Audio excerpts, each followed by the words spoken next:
Welcome. Today I'd like to encourage you on spending time on the Word of God. Right now we're going through a time where it's very unique and most of us have never been through this time. We find ourselves with more time than we usually have. We find ourselves not going through our usual routine that we so got used to. Waking up in the morning, going to work, going to school, whatever you have to do. But we have this great opportunity to develop good new habits. And I'd like to share with you and encourage you on reading the Word of God daily. It is so important to have your time, and I'll advise you to do it early in the morning before you start your day. As I was going through the Word today in the morning, I was reading the book of Deuteronomy. This is before the Israelites they were just about to enter the promised land. And Moses was reminding them where God took them from, the journey that God took them through, and all the good things that God has done for them. And he was also giving them guidelines on how they will be living, how they are supposed to live when they enter the promised land. What stood out for me was on Deuteronomy chapter 17, when Moses was giving guidelines for a king. From verse 18, it says that when he sits on the throne as a king, he must copy these laws on a scroll for himself in the presence of the Levitical priests. He must always keep this copy of the law with him and read it daily as long as he lives.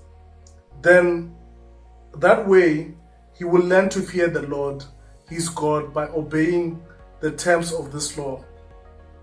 This regular reading will prevent him from becoming proud and acting as if he is above his fellow citizens.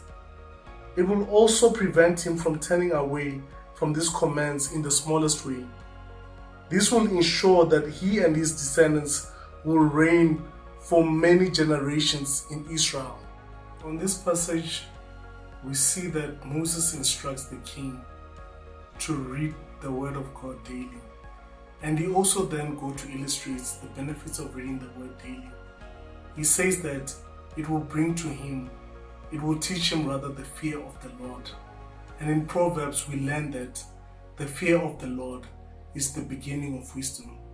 It then goes on and it says that it will prevent him from turning away from the Word of God, even in the smallest things.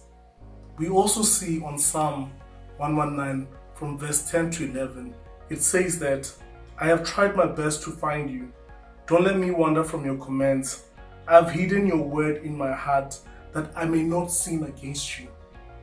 So this also shows us that the Word of God purifies us. The Word of God is the lamp of our feet, it guides us, and the light of our path. The more we read the Word of God, it brings transformation in our lives. It transforms us to be more like Jesus. And when we are transformed, we then bring the transformation to our family. Our wives get transformed. Our children get transformed. And when they are transformed, we take that transformation to our community. So men, I encourage you to read the Word of God daily. And I also encourage you to continue giving to your local church. And as you give, I pray that the Lord increase you, that there may never be lack in your family or in your life. Thank you.